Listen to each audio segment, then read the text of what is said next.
کہ 8 ہے 9 ہے یا 12 ہے آپ کی پیدائش، لیکن اس بات پر تو اختلاف کسی کا نہیں کہ نبی اکرم صلی اللہ علیہ وآلہ وسلم 12 ربیع الاول کو فوت ہو رہے ہیں۔ اب ہم جشن مناتے ہیں، 1 تاریخ سے 1 ربیع الاول سے جشن شروع ہوتا ہے اور 12 ربیع الاول تک جشن رہتا ہے، اور یہی اللہ کے نبی کے بیماری کے وہ ایام ہیں کہ بستر مرگ پر لیٹے ہیں۔ اللہ کے نبی اپنے آخری دنوں میں مسجد نبوی میں بھی تشریف لانے کے قابل نہیں۔ نبی اکرم صلی اللہ علیہ وآلہ وسلم فرماتے ہیں مجھ پر 7 کنووں کے پانی کے مشکیزے ڈالے جائیں۔ اللہ کے نبی کو ایک لگن میں بٹھا دیا گیا، آپ پر پانی ڈالا گیا، آپ کو غسل دیا گیا۔ اللہ کے نبی علیہ الصلاۃ والسلام تیار ہوئے کہ اب میں مسجد نبوی میں جاتا ہوں، لوگوں کی امامت کرواتا ہوں۔ اٹھے اور پھر بے ہوش ہو کر گر گئے۔ پھر اللہ کے نبی ہوش میں آئے، پوچھنے لگے کیا لوگوں نے نماز ادا کر لی ہے؟ صحابہ عرض کرنے لگے نہیں اللہ کے نبی آپ کا انتظار کر رہے ہیں۔ آپ نے فرمایا اچھا پھر مجھ کو غسل دو۔ نبی اکرم صلی اللہ علیہ وآلہ وسلم کو پھر غسل دیا گیا۔ اللہ کے نبی پھر اٹھتے ہیں کہ اب جائیں مسجد نبوی میں اور لوگوں کی امامت کروائیں۔ اٹھتے ہیں، غشی آتی ہے، پھر بے ہوش ہو کر گر جاتے ہیں۔ پھر ہوش میں آ کر پوچھتے ہیں کیا لوگوں نے نماز پڑھ لی ہے؟ جواب ملتا ہے نہیں اللہ کے نبی ینتظرونک، صحابہ تو آپ کا انتظار کر رہے ہیں کہ آپ مصلی پر آئیں اور آپ کے پیچھے وہ مقتدی بن کر نماز پڑھیں۔ تیسری مرتبہ نبی اکرم صلی اللہ علیہ وآلہ وسلم پھر غسل کرتے ہیں، پھر ہوش میں آتے ہیں، غسل کرتے ہیں، جانے کی تیاری کرتے ہیں، پھر غشی آتی ہے، بے ہوش ہو جاتے ہیں۔ ہوش میں آ کر پھر یہی سوال کرتے ہیں لوگوں نے نماز پڑھ لی ہے؟ جواب ملتا ہے نہیں اللہ کے نبی آپ کا انتظار کر رہے ہیں لوگ۔ نبی اکرم صلی اللہ علیہ وآلہ وسلم فرماتے ہیں مرو ابا بکر فلیصلی بالناس، آج محمد الرسول اللہ صلی اللہ علیہ وآلہ وسلم مسجد میں لوگوں کی امامت کروانے کے قابل نہیں ہے، آنے کے قابل نہیں ہے، میرے ساتھی ابو بکر کو کہو کہ ابو بکر مصلی پر کھڑے ہو کر لوگوں کے امام بن جائیں، لوگ اس کے مقتدی بن جائیں۔ حضرت عائشہ رضی اللہ تعالی عنہ عرض کرتی ہیں اللہ کے نبی آپ ابو بکر کو جانتے ہیں، یہ آپ کی حالت ہے اور آپ ابو بکر کو حکم دے رہے ہیں کہ وہ لوگوں کو نماز پڑھائیں؟ یہ تو آپ کی آخری بیماری کے آخری ایام ہیں۔ وہ تو اس وقت بھی رو پڑے تھے جب آسمان سے سورت اتری اذا جاء نصر اللہ والفتح ورأیت الناس يدخلون فی دین اللہ افواجا، اللہ کی مدد آ گئی، لوگ جوق در جوق اسلام میں داخل ہونے لگ گئے۔ جب ابو بکر صدیق رضی اللہ تعالی عنہ نے قرآن کی یہ سورت سنی فسبح بحمد ربک واستغفر، اے نبی اب تیرا کام مکمل ہو گیا ہے، تو اپنے رب کی تسبیح بیان کر، استغفار کر، اللہ بخشنے والا ہے۔ ابو بکر صدیق رضی اللہ تعالیٰ عنہ رونے لگ گئے۔ صحابہ حیران اور پریشان ہیں کہ یہ اللہ تعالیٰ آیت اتار رہا ہے، سورت اتار رہا ہے، فتح کی خوشخبری دے رہا ہے، لوگوں کے جوق در جوق مسلمان ہونے کے بارے میں اطلاع دے رہا ہے، اور ابو بکر صدیق کو دیکھو یہ بیٹھے ہوئے کونے میں رو رہے ہیں۔ لوگ اس وقت نہ سمجھے، ابو بکر صدیق اس وقت بھی سمجھ چکے تھے کہ اب جب کام مکمل ہو گیا ہے، آنے والے کا وقت ہو گیا ہے کہ وہ اب جائے۔ جب کام کی تکمیل ہو جاتی ہے، آنے والا اس کو مکمل کر دیتا ہے، پھر اس کا وقت آ جاتا ہے کہ اب اس دنیا سے جائے۔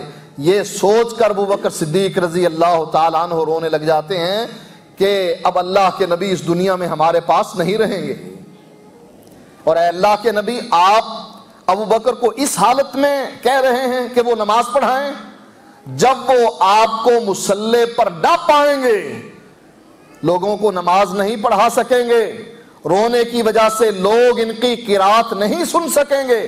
آپ عمر کو کہیے، عمر سخت دل ہیں، سخت طبیعت کے مالک ہیں، عمر لوگوں کی امامت کروائے۔ نبی اکرم صلی اللہ علیہ وآلہ وسلم نے فرمایا نہیں، ابو بکر کو کہو کہ وہ لوگوں کی امامت کروائے۔ ایک حدیث میں آتا ہے اللہ کے نبی اپنے حجرے میں تشریف فرما ہیں، حضرت بلال اذان دیتے ہیں، اللہ کے نبی کا انتظار کرتے ہیں، اللہ کے نبی تشریف نہیں لاتے، دیکھتے ہیں مجمع کی طرف ابو بکر بھی نظر نہیں آ رہے، دیکھتے ہیں عمر کو رضی اللہ تعالیٰ عنہ، کہتے ہیں عمر اٹھیے نماز پڑھائیے۔ حضرت عمر سوچتے ہیں بلال حکم ملنے کی وجہ سے مجھے کہہ رہا ہے، ہو سکتا ہے بلال کو حکم ملا ہو، اللہ کے نبی نے کہا ہو کہ عمر سے کہیے کہ وہ نماز پڑھائے۔ حضرت عمر رضی اللہ تعالیٰ عنہ بلند آواز کے مالک تھے، مصلی پر کھڑے ہوئے، تکبیر کہی، اللہ کے نبی نے تکبیر سنی، آواز ابو بکر کی نہیں عمر کی تھی، پردہ ہٹا کر کہنے لگے نہیں نہیں، ابو بکر مصلی پر کھڑا ہوگا، عمر مصلی پر کھڑا نہیں ہوگا۔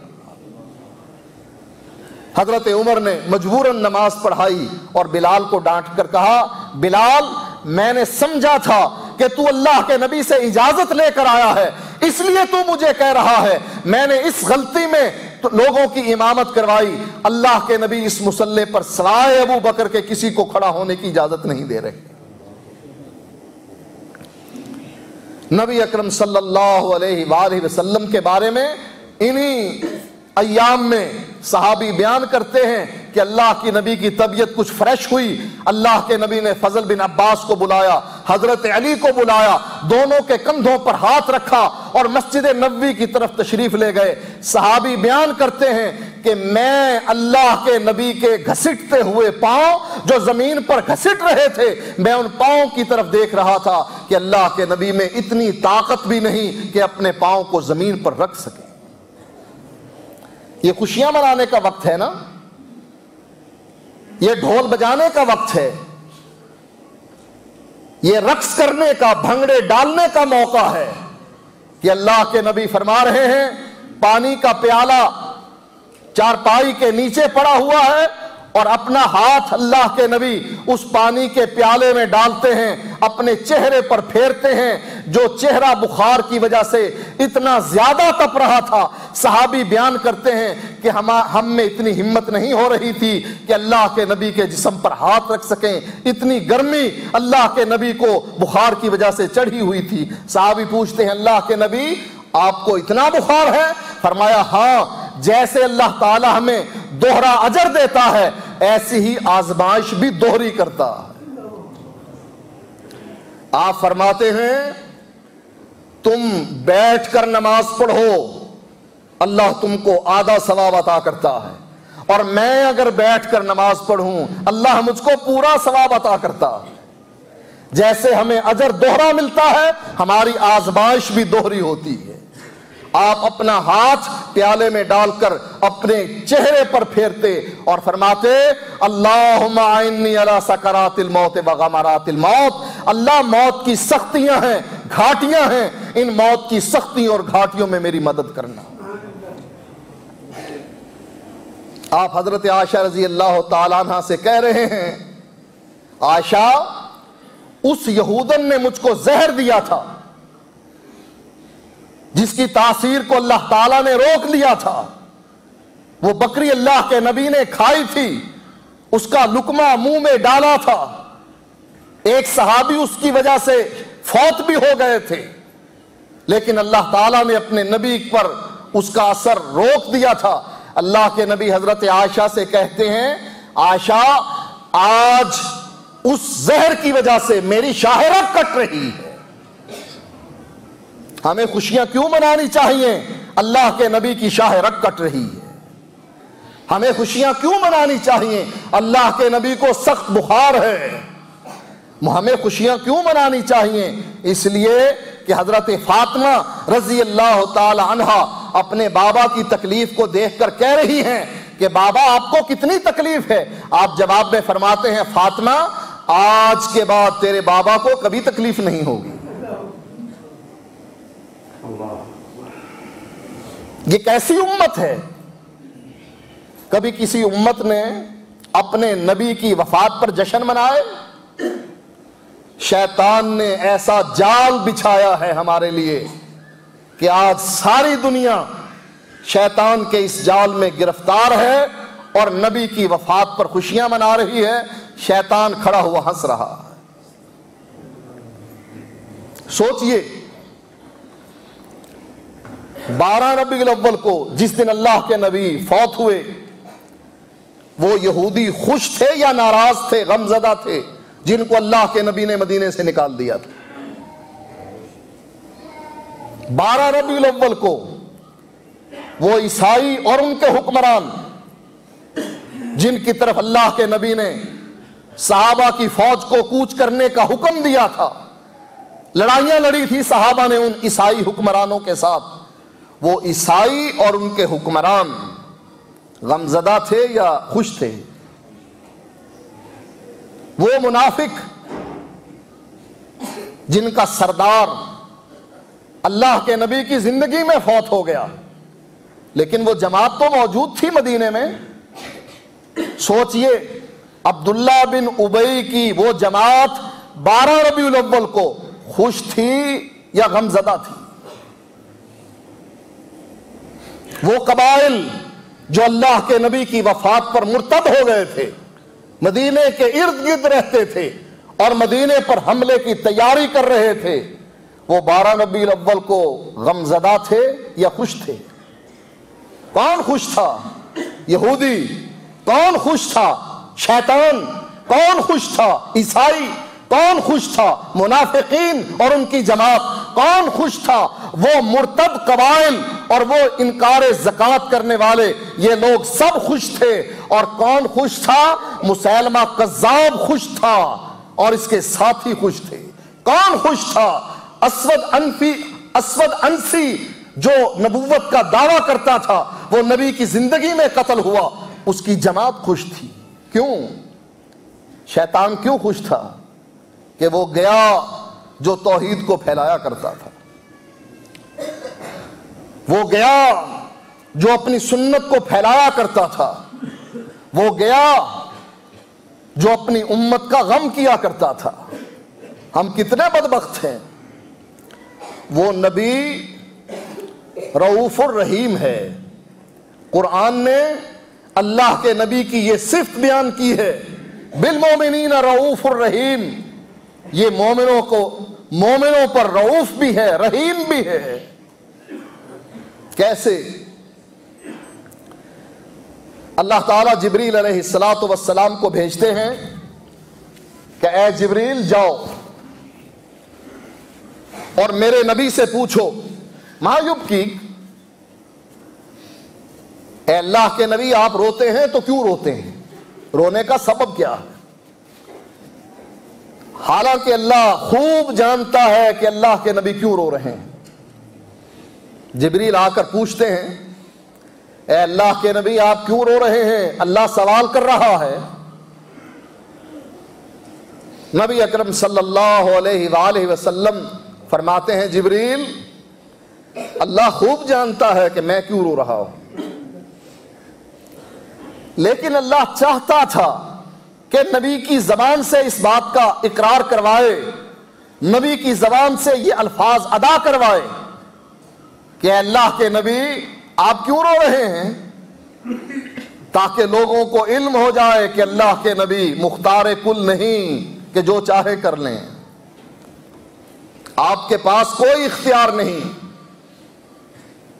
اتنا بھی اختیار نہیں کہ اپنے چچا ابو طالب کو بھی کلمہ پڑھا لیں۔ نبی اکرم صلی اللہ علیہ وآلہ وسلم فرمانے لگے جبریل میں جو روتا ہوں اپنی امت کے لیے روتا ہوں، میں ان گناہگار لوگوں کو دیکھتا ہوں، مجھے رونا آ جاتا ہے کہ یہ بھی آگ کے ایندھن بنیں گے،